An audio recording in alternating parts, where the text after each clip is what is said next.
Hello guys, in this video I am going to show you how to add the flight to the Austrian application, but first I just want to mention, don't forget to subscribe to my channel because at 10,000 subscribers I am going to show you my whole YouTube revenue statistics and growth strategy, how to make money online. So let's jump into it.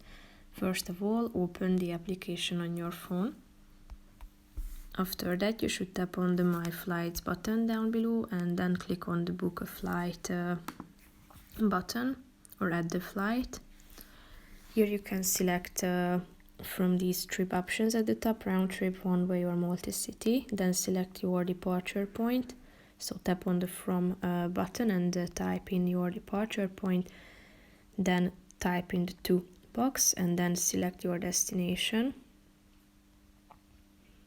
Then select the departure and return date on the calendar, tap on the button Save and select the number of passengers, the number of adults, children or infants, and then the travel class, economy, premium, economy, business or first, and click on Continue and tap on Search down below to search for the results. Here you will be able to see them listed.